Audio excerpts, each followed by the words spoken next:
Hello friends, welcome to my YouTube channel Abhi study 95। आज के video में हम आपको फिजिक्स टॉपिक का एक इम्पोर्टेंट टॉपिक पढ़ाएंगे।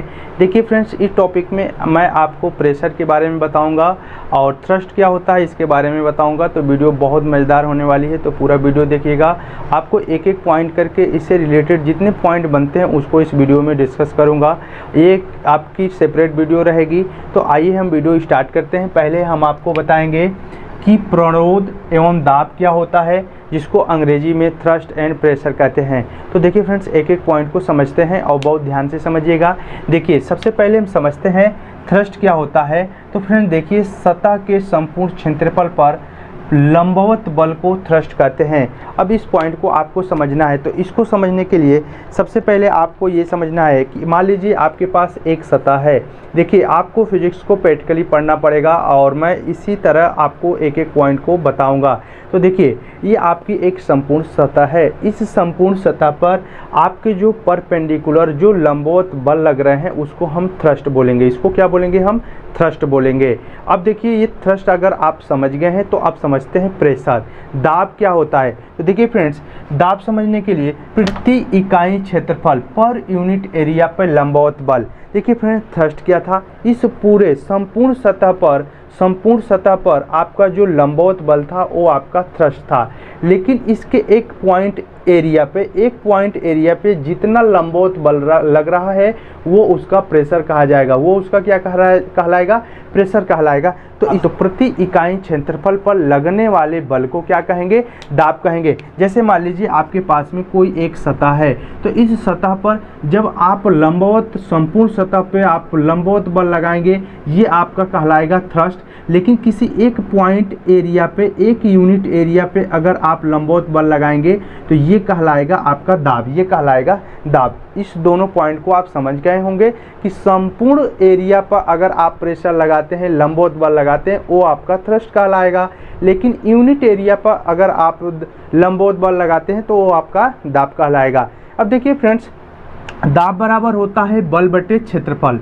ये छोटे से कंसेप्ट को आपको समझना है, इसी में सब टेक्निक है। देखिए, दाब बराबर होता है बल बटे क्षेत्रफल।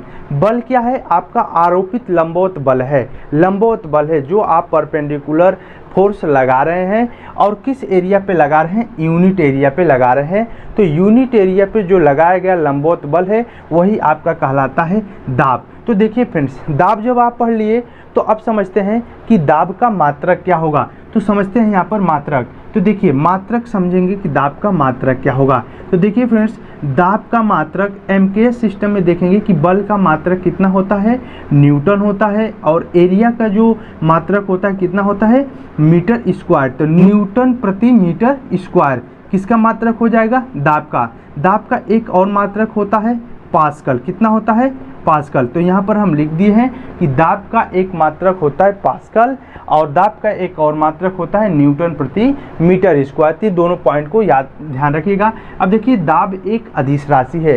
फ्रेंड्स देखिए, अदिश राशि क्या होती है? वे भौतिक राशि जिन्हें व्यक्त करने के लिए या दर्शाने के लिए दिशा की आवश्यकता नहीं होती, परिणाम की आवश्यकता होती है, उसे हम अदिश राशि कहते हैं। मैं अदिश और सदिश पर एक सेपरेट वीडियो बनाया हूँ। अगर वो वीडियो आप नहीं देखे हैं तो मेरे चैनल के प्लेलिस्ट में आप जाएंगे और फिजिक्स का एक आपका प्लेलिस्ट मिलेगा, उसमें आपको अदिश और सदिश की वीडियो बहुत ही टेकी वे से मिल जाएगी। बहुत कम समय में आप सीख जाएंगे।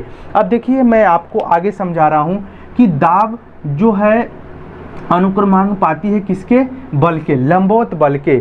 जो दाब होता है वो पूछता है एग्जाम में। ऐसे ही आपको फार्मूले से समझना है कि जो दाब है किसके अनुक्रमानुपाती है? बल के। दाब अनुक्रमानुपाती है किसके? बल के। इसका मतलब कि कह सकते हैं कि दाब का मान बढ़ाएंगे तो बल का मान भी आपका बढ़ेगा, और दाब का मान कम करेंगे तो बल का मान भी आपका क्या होगा? कम होगा। आगे है दाब इन्वर्सली प्रोपोर्शनल टू 1/, एरिया क्या है? व्युत्क्रमानुपाती है। तो इस पॉइंट को समझिए कि दाब जो है व्युत्क्रमानुपाती है एरिया के। तो अब यहाँ पर इस बात को समझना है कि दाब को अगर हमको बढ़ाना है तो एरिया को क्या करना पड़ेगा? कम करना पड़ेगा। और इस बात को समझिए, अगर दाब को कम करना है तो एरिया को बढ़ाना पड़ेगा। तो फ्रेंड ध्यान रखिएगा अब इससे आपको एक पॉइंट ये समझाना है मुझे कि दाब का आपके दैनिक जीवन में क्या उपयोग है और इसे आप अपने लाइफ में कैसे यूज करते हैं और कहाँ कहाँ इसे आप देखते हैं प्रैक्टिकली। फिजिक्स सोचने की चीज़ है। अब देखिए, आपको सिर्फ माइंड में रिलेट करना है, सभी पॉइंट को रटना नहीं है। पहले हम पढ़े थ्रस्ट क्या होता है, तो थ्रस्ट आप समझ गए होंगे। फिर प्रेशर के बारे में पढ़े, दाब के बारे में, दाब का फार्मूला, बेसिक फार्मूला जानते हैं, बल बटे क्षेत्रफल। लेकिन यहाँ से देखिए, बल क्या है, दाब के अनुक्रमानुपाती है, और क्षेत्रफल क्या है, दाब के व्युत्क्रमानुपाती है। दाब एक अदिश राशि है और दाब का मात्रक पास्कल होता है और दाब का एक मात्रक और होता है न्यूटन प्रति मीटर स्क्वायर। अब आपको यहाँ पर समझना है कि दाब की बीमा क्या होती है। तो देखिए फ्रेंड्स, समझते हैं। अब बात करेंगे बीमा की, दाब की बीमा की बात करेंगे। तो देखिए फ्रेंड्स, बीमा, तो बीमा कैसे निकालेंगे। जो बल की बीमा होती है, देखिए mL/-2, मैं बीमा से रिलेटेड वीडियो बना चुका हूं, आप उसे देख सकते हैं। मैं उसका लिंक नीचे डिस्क्रिप्शन बॉक्स में दे दूंगा वीडियो के। आप बीमा बहुत आसान तरीके से फाइंड कर सकते हैं। और देखिए, एरिया का जो बीमा होता है फ्रेंड्स, L² होता है।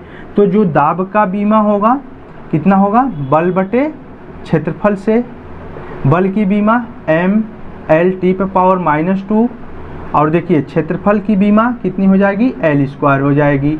तो एक L से नीचे L² कट जाएगा, तो ऊपर आपका जाएगा mL।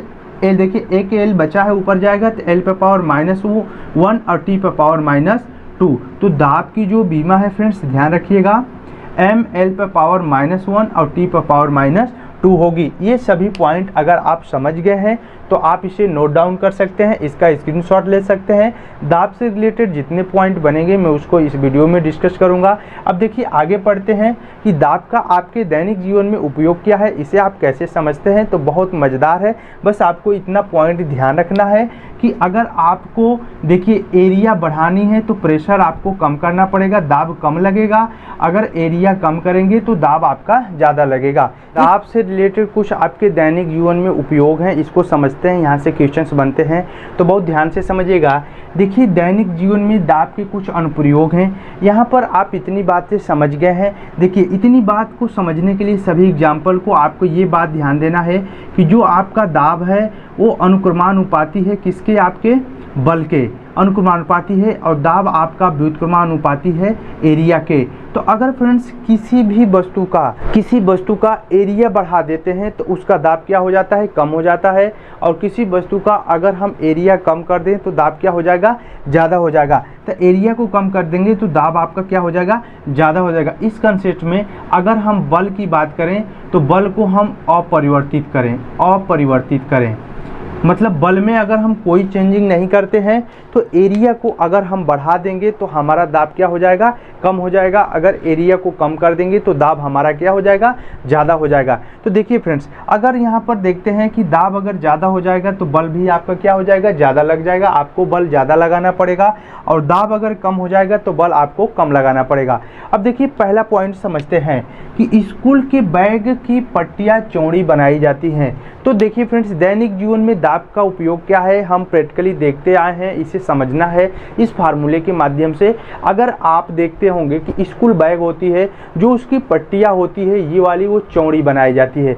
उसके पीछे हम अपने बुक को लेकर स्कूल जाते हैं। तो अभी इस पॉइंट को समझिए कि ये चौड़ी पट्टियाँ क्यों बनाई जाती है। तो फ्रेंड्स देखिए, अगर क्योंकि क्षेत्रफल ज़्यादा हो गया, पट्टी का क्षेत्रफल ज़्यादा हो जाने से दाब उस पर कम लगेगा और उसका जो वजन है वो कम महसूस होता है, दाब उस पर क्या होता है, कम होता है। इस पॉइंट को आप समझ गए।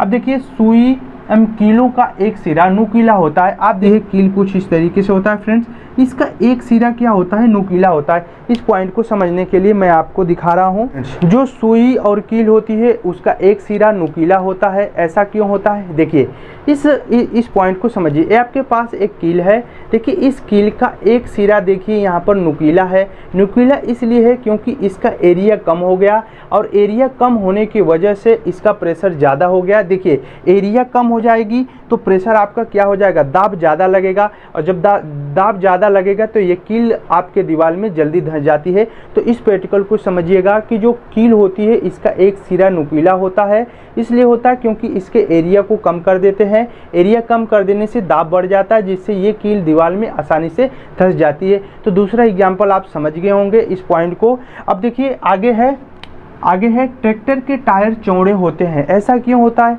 आप ट्रैक्टर देखते हैं तो ट्रैक्टर का जो मेन लोड होता है वो पीछे होता है। तो देखते हैं कि ट्रैक्टर का जो पीछे वाला टायर होता है वो काफ़ी चौड़ा बनाया जाता है। चौड़ा इसलिए बनाया जाता है कि आप एरिया को बढ़ा देते हैं। जो टायर होता है इसके एरिया को आप बढ़ा देते हैं।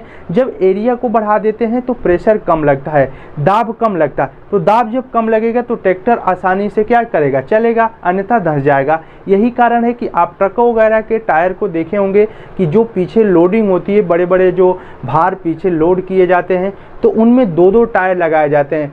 देखिए, दो दो टायर लगाने का पर्पज़ ये है कि उसके एरिया को बढ़ा देना है, और जब एरिया बढ़ जाएगी तो प्रेशर क्या हो जाएगा, कम हो जाएगा, और वो ट्रक रोड पे आसानी से चल जाएगा, बिना धंसे आसानी से चलता है। तो अगला पॉइंट समझते हैं। इस पॉइंट को आप समझ गए हैं। तो देखिए, नुकीली एड़ियों वाले जूतों की तुलना में चपटे जूतों की सहायता से बालू पर चलना आसान होता है। अगर फ्रेंड्स, अगर आपको जूता पहनाकर बालू पे चलने को कहा जाए तो जो नुकीले वाले जूते होते हैं, देखे होंगे कि जो कुछ जूते होते हैं उनके पीछे वाला पार्ट नुकीला होता है और कुछ जूते चपटे होते हैं। तो देखिए फ्रेंड्स, चपटे होने की सहायता से, नुकीले जूते अगर आपके होंगे तो नुकीले जूते से आप बालू पे नहीं चल पाएंगे आसानी से। समझिए बात को।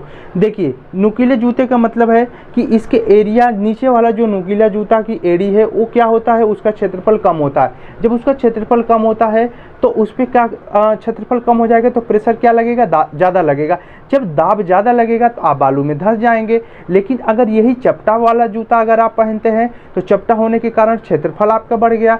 जब क्षेत्रफल बढ़ जाएगा तो दाब आपका कम लगेगा और आप आसानी से बालू पे चल लेंगे। यही कारण है कि रेगिस्तान में जो ऊँट होते हैं बहुत आसान तरीके से रेगिस्तान में बालू पे चलते हैं, क्योंकि उनके पैर गद्देदार होते हैं, उनके पैरों का क्षेत्रफल ज़्यादा होता है। क्षेत्रफल ज़्यादा होने के कारण उस पर क्या होता है, दाब कम लगता है, और दाब कम लगने की वजह से बहुत आसानी से और रेगिस्तान में बालू के रेत पे बहुत जल्दी चलते हैं। ये कारण है। अब देखिए फ्रेंड्स, आप इस बात को समझ रहे होंगे, प्रैक्टिकली समझ रहे होंगे कि एरिया को हमको बढ़ा के दाब को कम कर लेना है। इस पॉइंट को आप समझ गए हैं। ऊंट रेगिस्तान में बहुत जल्दी चलता है। वजह समझ गए होंगे कि उसके चारों पैर क्या होते हैं, गद्देदार होते हैं। उनके पैरों का क्षेत्रफल क्या होता है, ज़्यादा होता है। जब क्षेत्रफल ज़्यादा हो जाएगा तो दाब कम हो जाएगा। जब दाब कम हो जाएगा तो बहुत आसान तरीके से चल सकते हैं और धंसेगा नहीं उनका पैर बालू में। अब देखिए, आगे हम समझते हैं, मनुष्य जब चलता है तो अधिक दाब पड़ता है। इस पॉइंट को समझिए। मनुष्य जब रोड पे चलता है या आप चलते हैं, प्रैक्टिकली देखिए, जब आप चलते हैं या मैं चलता हूँ रोड पे तो जब चलते समय एक पैर नीचे होता है ज़मीन पे और दूसरा पैर हमारा हवा में होता है। मतलब कि एक पैर ज़मीन पे और दूसरा हवा में, फिर दूसरा पैर ज़मीन पे, एक हवा में।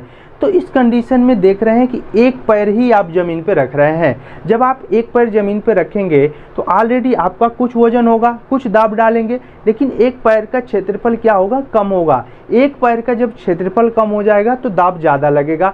तो चलते समय आपको ज़्यादा प्रेशर महसूस करना पड़ता है। इस पॉइंट को समझिएगा। चलते समय आपको ज़्यादा प्रेशर महसूस करना पड़ता है, क्योंकि आपके एक पैर का क्षेत्रफल कम है और एक पैर का क्षेत्रफल कम होने के कारण आपका प्रेशर क्या हो जाएगा, ज़्यादा हो जाएगा। लेकिन एक क्वेश्चन यहाँ पर और बन गया कि आप खड़े हैं तो कुछ दाब कम पड़ता है। अगर आप ऑलरेडी ऐसे खड़े हैं, जैसे मैं यहाँ पर ऐसे खड़ा हूँ, तो मैं दोनों पैर पे खड़ा हूँ। दोनों पैर पे खड़े होने के कारण हमारा क्षेत्रफल दोनों पैरों का बढ़ गया।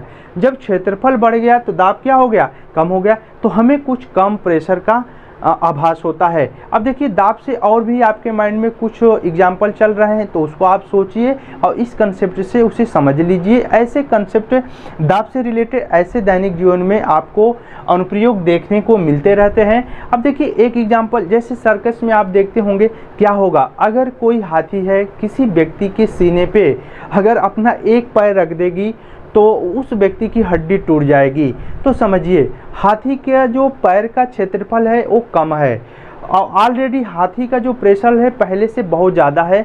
तो पैर का क्षेत्रफल कम हो जाने से वजह से दाब बढ़ जाएगा, और दाब बढ़ जाएगा तो उस व्यक्ति की हड्डी टूट जाएगी।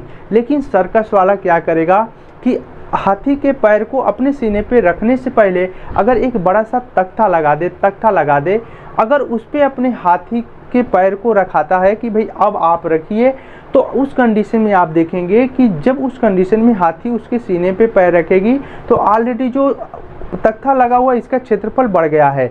तो क्षेत्रफल बढ़ जाने की वजह से आप देखिएगा कि क्षेत्रफल जब बढ़ गया तो प्रेशर क्या हो जाएगा, कम हो जाएगा। ऑलरेडी नुकसान तो होगा, अब हाथी पैर रख रही है तो नुकसान होगा, लेकिन वो सुरक्षित रहेगा। अब मेरी बात ध्यान से समझिएगा।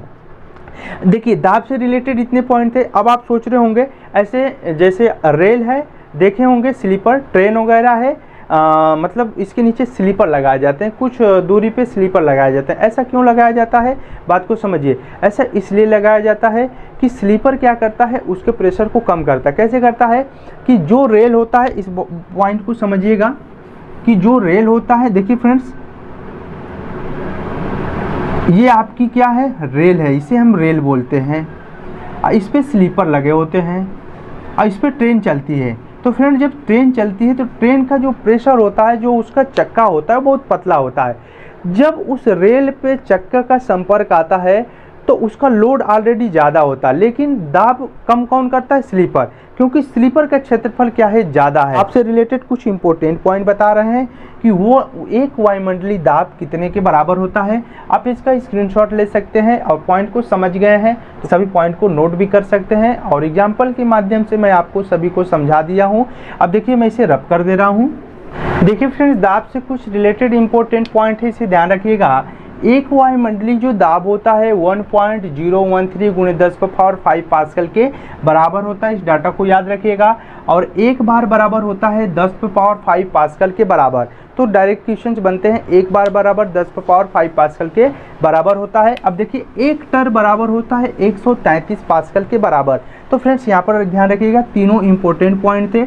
एक वायुमंडलीय दाब बराबर 1.013 × 10⁵ पास्कल, और एक बार बराबर 10⁵ पास्कल, और एक टर बराबर 133 पास्कल के बराबर होता है। तो फ्रेंड्स ये हमारे दाब से रिलेटेड कुछ इंपॉर्टेंट पॉइंट थे। इनसे वीडियो आपको काफ़ी अच्छी लगी होगी। बीमा से रिलेटेड मैं एक फिजिक्स का वीडियो बना चुका हूं। अगर बीमा आपको निकालना नहीं आता है तो आप मेरे चैनल के प्लेलिस्ट में जाकर फिजिक्स का एक प्लेलिस्ट बना है, उसमें आप बीमा को देख सकते हैं। और वीडियो आप जहां देख रहे हैं उसके नीचे मैं इसका लिंक भी दे दूंगा, आप वहां से भी देख सकते हैं। वीडियो पे पहली बार देख रहे हैं तो हमारे चैनल से आप जुड़िए और चैनल को सब्सक्राइब कर लीजिए।